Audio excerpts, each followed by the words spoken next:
nato tayo ngayon sa Oplan Taob Cleaning ang tawag nila dito. Sa atin naman doon sa ay tupad, sa kanila ay Oplan Taob. Yan, ito sila naglilinis ng kapaligiran. Yan, pinapanatiling malinis at maayos at walang kalat yung ating kapaligiran. Kaya ito guys, yan, at ito kasama rin yata rito sa Oplan Taob si kabayan na si pangalan Alex Tangalen. At yung isa nandun sa likod, kasama natin sa trabaho, nagdodoble sikap, Roel Yarenas. Shout out kay Roel Yarenas. Yan, doble sipag niya. Ayan, yan ang kay-team na yan. Shout out na, ayan, shout out na kita. Tsaka yung mga kapitan namin, no? Kasama natin dyan, dito yan sa Itong kapitan namin. Shout out kapitan, yan si kapitan, yung mga kasama kapitan. Shout out. Yan, shout out po sa inyo. Yan, tuloy-tuloy lang po sa paglilinis.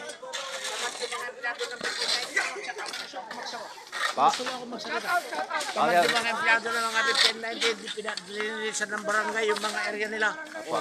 Ayun. Yan, shout out po sa inyo. Tuloy-tuloy at pagpapalinis ng barangay kasama si kapitan para panatiling malinis yung kanilang barangay. Yan. Iba pala yung tupad. Iba pala yung tupad sa Oplan Taob. So ngayon ko lang narinig yung Oplan Taob. Ayun. Sabi ni kapitan daw pag-aari ng planta. Nililinis daw, sabi ni kapitan. Ay si kapitan, no. Ayan. Iba pala yung Oplan Taob sa tupad. So malaking pagkakaiba. Sorry po sa nabanggit ko kanina, hindi po wala yung tunay na iba magkaiba sila. Ayan. Ito yung aming service. Kami ay papasok na naman at kailangan maghanap buhay. Hanap buhay muna tayo. Yan mga kasama. Yan guys, malapit nang matapos yung ating ginagawa dito sa exterior. So yung kulay verde na lang yung ating lalagyan tulad yan. Mga bintana lang yung balanse natin. So ngayon ay mga puro punch na lang yung ginagawa.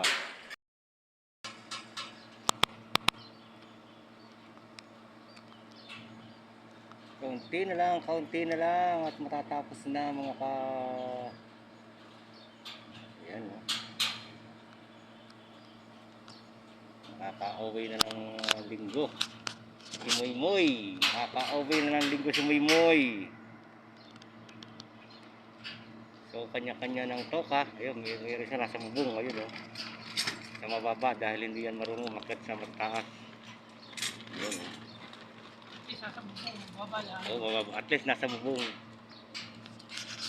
Ayun, nasa bubong siya. Ayan, ayan, nasa bubong siya. Ayun ba naman to? Ano lang balansin natin yung kulay green na yan, Ayan.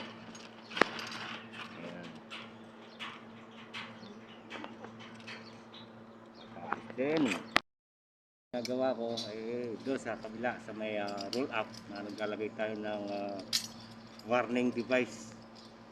So naroon tayo ngayon kasama si Moymoy para tulungan siyang maglagay ng tuntungan niya para kulayan yung kulay green na yung sa may bintana. Ayan. So ginagamit pa kasi ng ating kasama yung 17 para nagkakalis siya at nagkakabit ng kanyang tungtungan para sa mabot yung mga tagiliran. So napakataas kasi yan. Isa lang?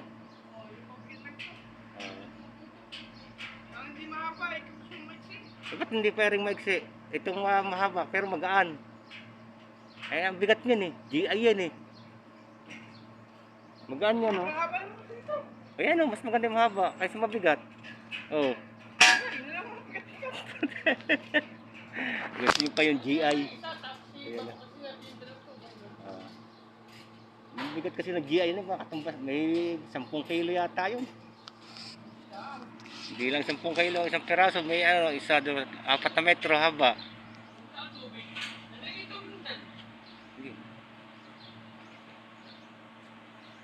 Napakahaba. Isang metro, mahigit. At ito naman ang electric power supply guys, yan. Ito ang nagsusupply ng kuryente. So mamaya, ma-run out.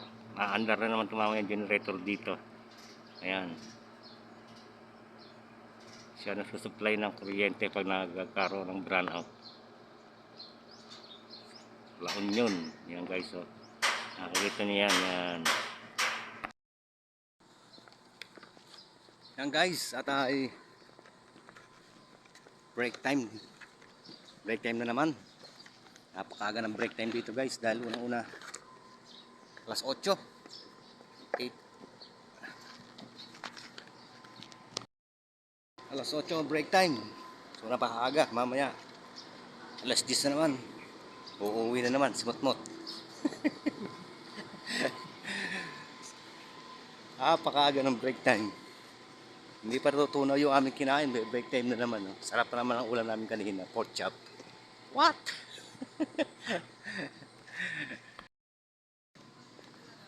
Yan, at ito yung ating mga kasamang taga Tropang Alae. Tropang Alae. Ayan, mga kasama at Tropang Alae. Mag-break time muna kami. At yung tropang mga Ijay Abanger, nandun na kanina pa. Mga J Banger. Naiiwan na tayo. Mababait siya, yung mga tropang J Banger. Ay, ibig sabihin po noon ay doon sa kabila. J Banger, doon sa kabila. Ayan. May natutunan tayo kahit kaunti. Baka madadagdagan pa. At naroon tayo sa labas.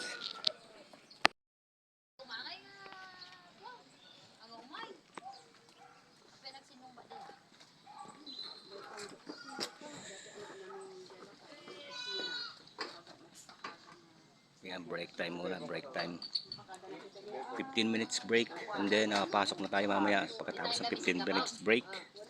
Ayan. Guys, dito tayo sa mga taniman ng grapes. So, kung napapansin niyo sir, mga idol, guys, yan, puno pala siya ang grapes. So, ngayon lang ako nakakita ng ganito. So, yun pala, yung mga suloy na yan, kung nakikita yung mga suloy, yun pala tinatanggal ang mga dahon para bumunga. At tatanggalan ng dahon para tuloy-tuloy yung pagkabunga niya. So napakasaya ng pala nito. Pag hindi ka marunong, ay hindi ka rin makakabuhay, sabi ng mga taga rito.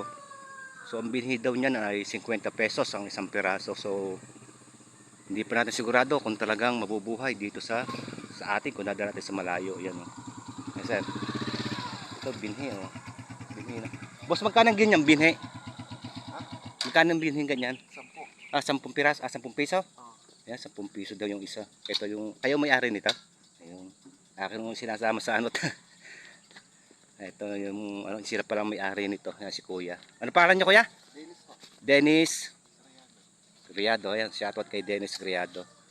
So yan, tinatanggalan daw yan. Yun, ganun daw. Binhi na yan kuya. Ayun, ganun tinatanggal nila, 10 piso isa. Ayun, kung may ugat na yan, sandan na isa. Pag may ugat na? Ay. So, ano pala? Ayan, pag may ugat daw, sandaan ang isa. Pag wala, 10 piso, isang putol. So, ayan, amazing naman. Ngayon kayo sa nakakita ng ganito. Sa likod. Bago makupuntahan sa inyo, maisama sa vlog. Ito, kahoy siya, kahoy. Wala pa nga lang bunga. So pupuntahan natin susunod yung sa kabila. Marami raw bunga yun nasa kabila nila. Mga grapes. Shoutout kay Alex, yun, yung may-ari na nakamotor. Ayan. So kailangan pantanggalin pala yung mga ito. At yung mga suli na ganyan ay tinatanggal nila upang ipagbili. 10 piso o isang piraso. Ayan. At yung may ugat naman ay 100 raw. Yung trado buhay na. So dito tayo sa ating mga kasama.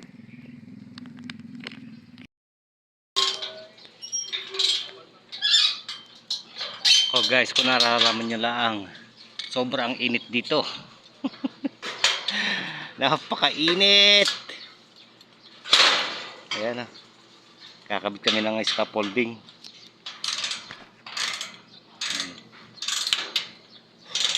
Grabe init talaga. Napakahirap pala sa ibang bansa kumita ng pera.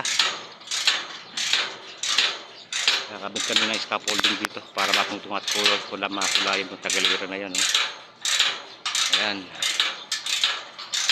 Mga kasama natin yun sa dulo. Kanya kami nung assign kung saan kami lalagay.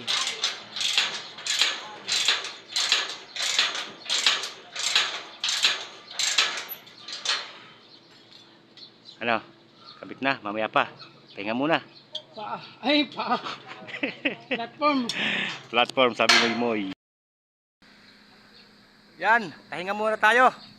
At grabe ang init, hindi kaya. Mga tropa. Shout out po, Uncle. Kay Boss Arvin. Yan.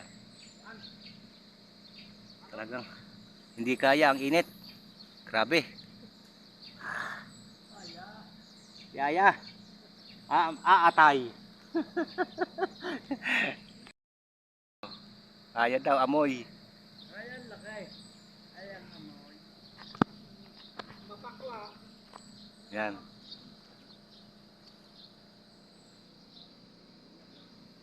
Yan po ating ginagawa oh. Talagang sobrang init, hindi kaya. Malapit sa ano?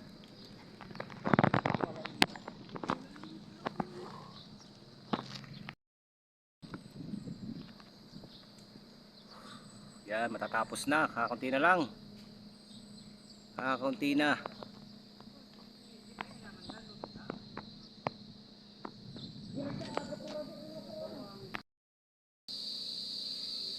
Oh, Pijoke, celebration na naman. Yan guys, at pahinga muna tayo dito sa ilalim ng puno ng mangga. 9:28 pa lang. So pahinga muna, talagang hindi kaya yung ang init. Celebration na naman daw. Yan, celebrate na naman daw ng ano, pagtapos ng project na ito. Ayan. Iba-iba rito sa may puno ng mangga. Medyo mahangin compare doon sa ginagawa namin. Talagang hindi kayang tumatag dahil sa unang-una sa napakainit.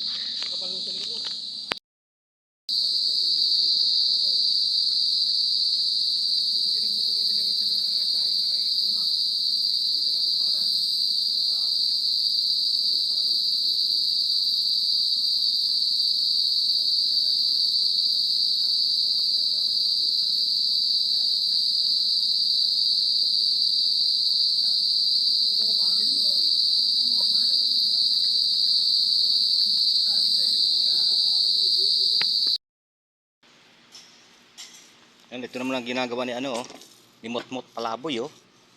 Talaga magpintura. Oh, talaga naman oh.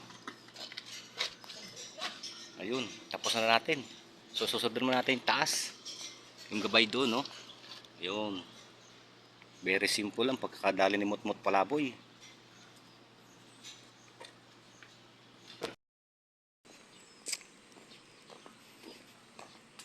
Kakaunti na lang ang balanse pala sa 2, 3, 4, 5, 6, 6 sa isang linggo isa. Makakayang tapusin ito hanggang linggo. Yan ang ating balanse yung taas. Uuwi na naman dahil break time na naman. Tapos parang naglalaro. Ating mga kasama, break time na naman. Hindi matanaw-tunawan. Yun.